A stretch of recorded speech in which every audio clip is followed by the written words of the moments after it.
జనసేనాని ఆంధ్రప్రదేశ్ ఉప ముఖ్యమంత్రి పవన్ కళ్యాణ్ గారు నిన్న ఆయన వద్ద పనిచేస్తున్నటువంటి ఒక సిబ్బంది ఎవరైతే ఉన్నారో వారు ఒక సెలూన్ను ఓపెన్ చేయడం జరిగింది. ఆ సెలూన్కి పవన్ కళ్యాణ్ గారిని ముఖ్య అతిథిగా రావాల్సిందిగా ఆహ్వానించడం జరిగింది. ఆ సిబ్బంది కోరిక మేరకి నిన్న పవన్ కళ్యాణ్ గారు ఆ సెలూన్ ఓపెనింగ్ కార్యక్రమానికి ముఖ్య అతిథిగా వచ్చేశారు. అయితే దాన్ని ఉద్దేశించి ఇప్పుడు కొంతమంది వైఎస్ఆర్సీపీ శ్రేణులు తప్పుపడుతూ ఆయన మీద ఆరోపణలు విమర్శలు చేస్తున్నటువంటి నేపథ్యంలో ఈ అంశం మీద మనం పూర్తి స్థాయిలో విశ్లేషణ చేసుకుందాం. ప్రస్తుతం మనతో పాటున్నారు జనసేన పార్టీ రాష్ట్ర అధికార ప్రతినిధి శ్రీనివాస్ గారు. వారితో మాట్లాడదాం. శ్రీనివాస్ గారు నమస్తే. నిన్న పవన్ కళ్యాణ్ దగ్గర పనిచేసేటువంటి ఒక సిబ్బంది ఆయన సొంతంగా ఒక సెలూన్ని ఓపెన్ చేయాలనుకున్నారు. అందులో భాగంగానే పవన్ కళ్యాణ్ గారిని ముఖ్య అతిథిగా ఆహ్వానించి ఆ సెలూన్ని ఓపెన్ చేయాల్సిందిగా ఆయన కోరారు. ఆయన కోరిక మేరకు నిన్న జనసేనాని పవన్ కళ్యాణ్ గారు ఆ ఓపెనింగ్కి వెళ్ళడం జరిగింది. అయితే ఆయన నిక్కర్ మీద టీషర్ట్ మీద వెళ్ళారు అనేటువంటి విమర్శలు చేస్తూ ఇప్పుడు వైఎస్ఆర్సీపీ శ్రేణులు అయితే ఆయన మీద మండిపడుతూ ఉన్నారు. దీన్ని ఎలా చూడాలంటారు?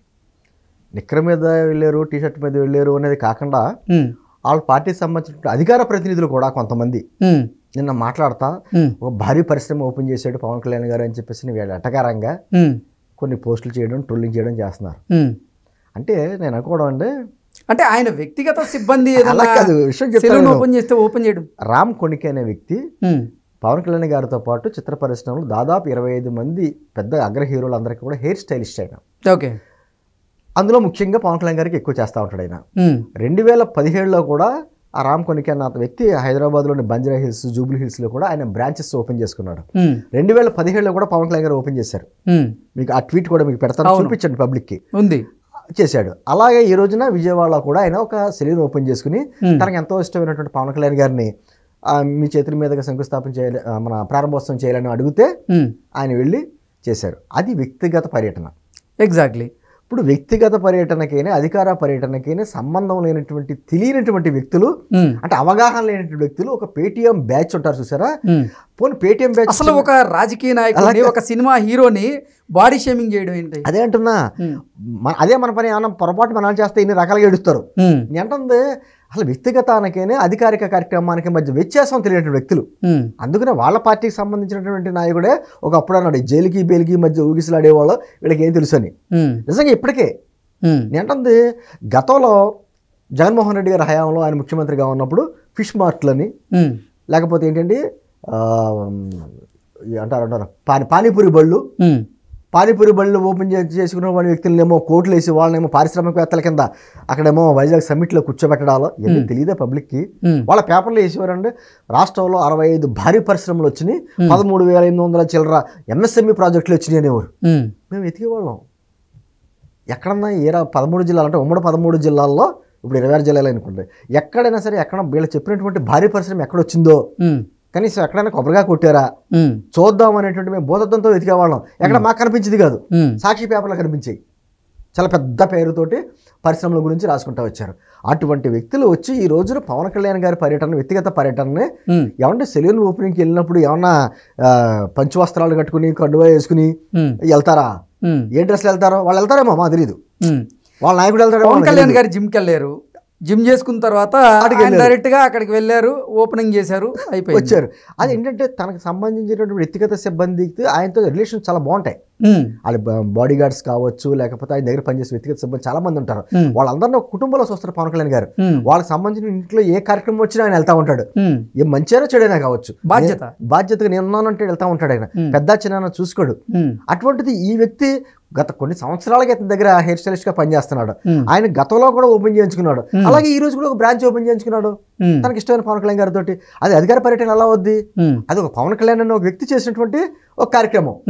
అంటే కాదు, ఒక సెలూన్ షాప్ని ఓపెన్ చేస్తే అదేదో భారీ పరిశ్రమని ఓపెన్ చేసినట్లుగా దాన్ని కూడా క్రిటిసైజ్ చేస్తూ ఇప్పుడు సోషల్ మీడియాలో ఎంతవరకు? అదే వాళ్ళకి ఏంటంటే ఏదో ఒక అంశం దొరకాలి, బురద జల్లాలి. పవన్ కళ్యాణ్ గారు విమర్శిస్తే ఒక ప్రచారం, ఆయన మీద ట్రోల్ చేస్తే ఒక పబ్లిసిటీ, ఇది ఒక పెచ్చ చీప్ పబ్లిసిటీ అంటారు చూసారా, అటువంటిది కోరుకుంటా. పోనీ ఎవరో చదువులేని పిల్లకాయలు, ఎవరో పేటీఎం పిల్లకాయలు ఎవరో ఉంటారు, వాళ్ళు ఏదో పిల్లకాయలు చేశారంటే పర్వాలేదు. ఇటు వచ్చి మరి మీడియాలో కూర్చొని పెద్ద పెద్ద మాటలు చెప్పినటువంటి అధికార ప్రతినిధులు అంటే నాకు అర్థమైందంటే వాళ్ళకి వీళ్ళకి తేడా లేదు. వాళ్ళకి అంత అవగాహన, అంత జ్ఞానం కూడా లేదు. కేవలం ఏదో రకంగా బురద జల్లాలి, ఏదో రకంగా చెయ్యాలి, ప్రచారం చేసుకోవాలి, దాన్ని మనం ఉపయోగించుకోవాలనేటువంటి ఉద్దేశంతో చేసిన కార్యక్రమం తప్ప ఆయన అంటే ఎంత రాజకీయ నాయకుడికైనా సరే వ్యక్తిగత విషయాలు ఉండమంటారా? ఎందుకు ఉండవండి. ఇప్పుడు చాలా మంది జగన్మోహన్ రెడ్డి గారు లండన్ వెళ్ళి వాళ్ళ పిల్లలకి పలకరించడానికో లేకపోతే చదువులు చేస్తారు కదా, స్నాతకోత్సవం ఉంటారు కాలేజీల్లో, వెళ్తున్నప్పుడు కూడా అనేక మంది కొంతమంది ట్రోల్ చేస్తే మేము ఖండించేవాళ్ళం.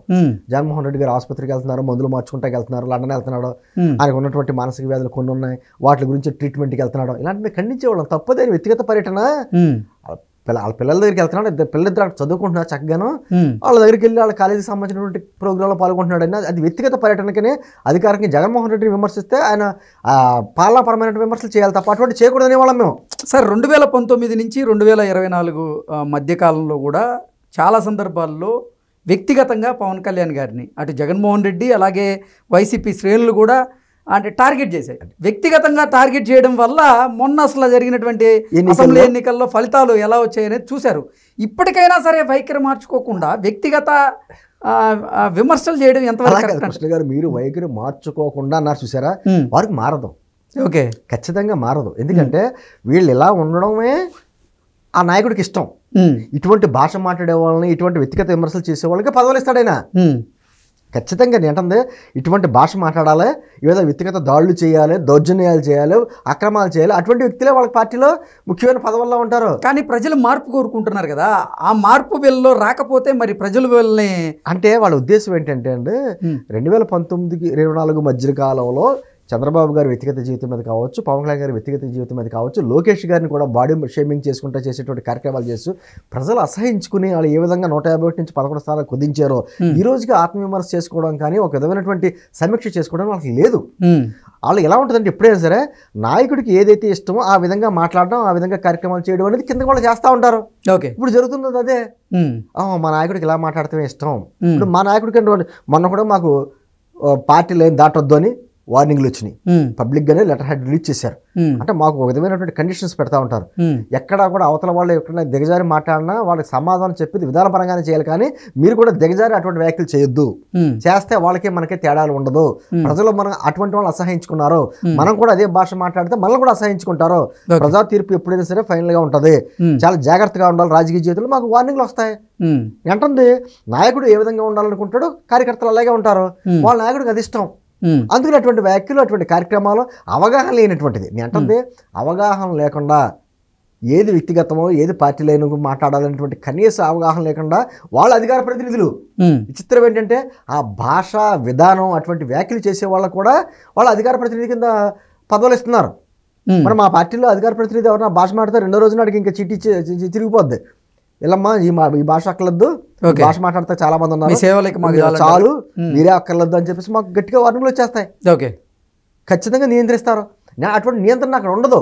మీరు అంటున్నటువంటి మార్పు వాళ్ళు రావాలంటే రాదండి. నేను అంటుంది ఖచ్చితంగా ఏదైతే ఇప్పుడు ఈ విషయంలో ఒక వ్యక్తిగత పర్యటనకి కార్యక్రమానికి లేకపోతే అధికార కార్యక్రమానికి తేడా తెలియకుండా ఆ పార్టీని ట్రోల్ చేస్తున్నారు. ఎందుకంటే వాళ్ళకి అంశాలు ఏం దొరకట్లా. ఓకే, రాష్ట్రానికి సంబంధించినటువంటి అభివృద్ధి అంశాల్లో కూటమి ప్రభుత్వం ముందుకు వెళ్తుంది. ఏదో రకం కూటమి ప్రభుత్వం ఏ అభివృద్ధి కార్యక్రమాన్ని చేపట్టినా బురద జల్లేటువంటి ప్రయత్నం. అమరావతి చూశారు ఉదాహరణ మీకు. పోలవరం మీద కూడా ఆల్రెడీ వాళ్ళ పేపర్లో ఈ రోజు బురద జల్లుతో మొదలు పెట్టారు, పోలవరం ఏదో జరిగిపోతుందని. లేకపోతే రాష్ట్రంలో ఏదైనా శాంతి భద్రతల గురించి ఆల్రెడీ ఏడుబోటు విషయాలన్నీ మొదలు పెట్టేశారు. అంటే ఖచ్చితంగా ఈ రకంగానటువంటి ఒక ప్రచారం చేసుకుంటానే ఇటువంటి నిందలేసి స్వయం తృప్తి అంటారు చూసారా, ఆ స్వయం తృప్తి పొందుతున్నారు. ఖచ్చితంగా దానివల్ల ఎవరికి ఉపయోగం లేకపోగా వాళ్ళ క్యారెక్టర్ని మరింత దిగజారుస్తుంది. Okay, okay sir, thank you so much.